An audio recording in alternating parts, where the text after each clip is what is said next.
Porfirio Díaz es uno de los personajes más polémicos de la historia de México de los que se tiene registro.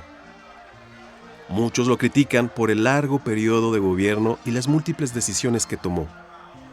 Por otro lado, muchos lo aprueban por los avances económicos que significó para el país el periodo de su administración.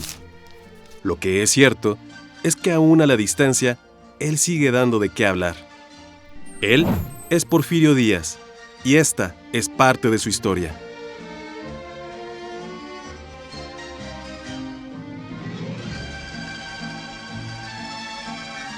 Nació el 15 de septiembre de 1830, en Oaxaca. Fue hijo de José Faustino Díaz, ojalatero originario de Jalisco, y de Petrona Mori, de la comunidad mixteca, quienes poseían el Mesón de la Soledad.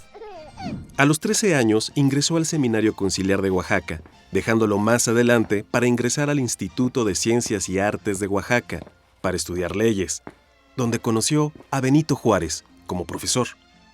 Trabajó como zapatero, armero y carpintero para apoyar a su madre y familia al perder el mesón. A partir de la batalla de Ayutla, su carrera militar inició de forma exitosa, teniendo varios cargos como teniente y general.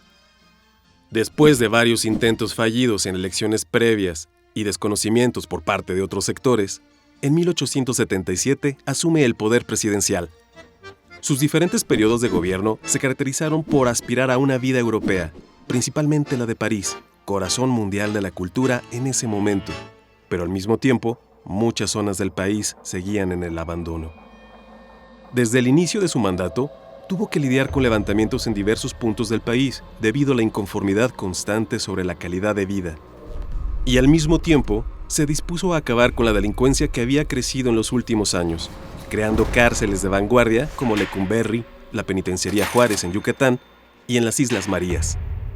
Redujo el gasto público para pagar deudas internacionales, resolución que le permitió solicitar nuevos apoyos económicos extranjeros.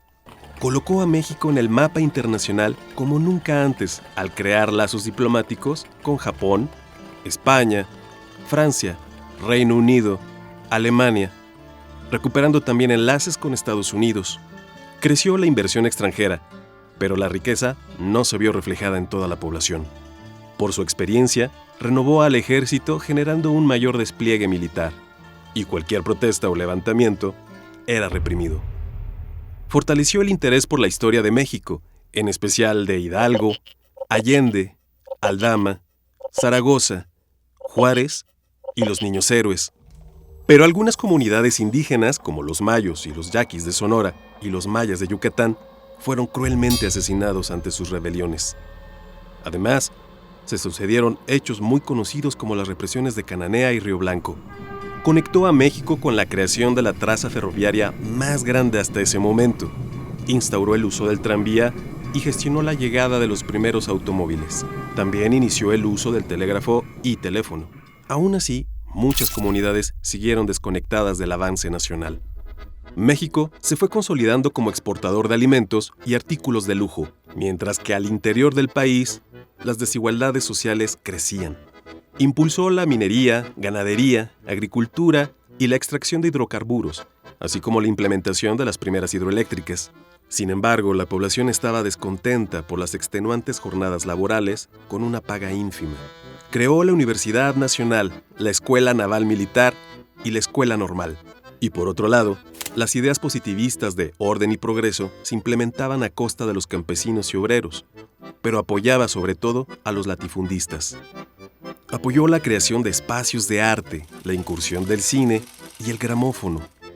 Y al mismo tiempo se materializó la Ley Mordaza, que se instauró en el mandato previo de su compadre Manuel González, pero quien la ejerció fue Porfirio Díaz, con la cual se acusaba, encarcelaba o enjuiciaba a ciudadanos y periodistas que hablaran mal del gobierno.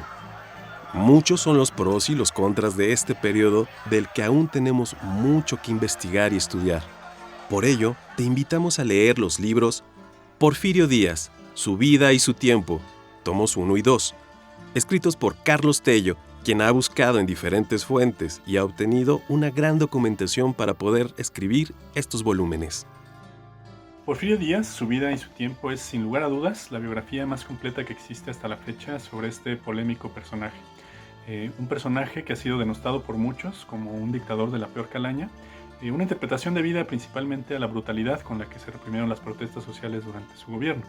Pero también ha sido exaltado por otros como el gran modernizador del México de principios del siglo XX, en gran medida debido a la instalación de la primera red de telégrafos en el país y a la ampliación de la red ferroviaria, lo que también redundó en un progreso económico. Y precisamente este ha sido uno de los grandes retos que ha tenido Carlos Tello Díaz al emprender esta gran empresa que es la biografía de Porfirio Díaz, ¿no? El desmitificar al personaje, sacudirle los maniqueísmos y tratar de presentarlo en su justa dimensión, no solo histórica, militar y política, sino también humana. Carlos Tello Díaz tiene el privilegio de ser tataranieto de don Porfirio Díaz, lo cual le ha permitido tener acceso a documentos, archivos, cartas y fotografías de la época que de otra forma no hubieran estado a su disposición. Esto se enriquece además con una exhaustiva documentación, la cual consta en las dos bibliografías que acompañan a cada uno de los dos tomos de la biografía, y que hacen precisamente de esta una de las más completas obras de referencia para el personaje y para el periodo histórico que se trata aquí, que a la sazón va entre 1830 y 1866. Como decía, la biografía está compuesta hasta ahora de dos tomos. El primero titulado La Guerra, que abarca de 1830, que es el nacimiento de Porfirio, su infancia en una familia campesina en Oaxaca, hasta 1867, ya después de las guerras de intervención en las que Porfirio tuvo un ascenso muy rápido en la jerarquía militar, precisamente debido a su estrategia y a la fiereza con la que combatía.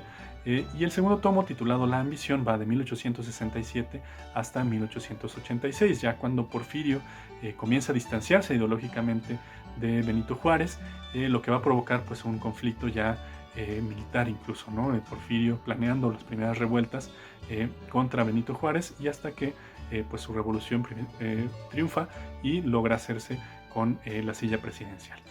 Hay un tercer tomo todavía en preparación, todavía en documentación, pero por supuesto no estará listo muy pronto, estará listo en un par de años, pero ya se nota que esta biografía tan extensa es una de las principales herramientas, una de las más completas sin duda, no solo para los investigadores, sino para el público en general, para conocer más sobre Porfirio Díaz, y no solo sobre el personaje, sino sobre el periodo que lo vio nacer. Un personaje sin duda sin el que no se entiende la historia del México del siglo XX.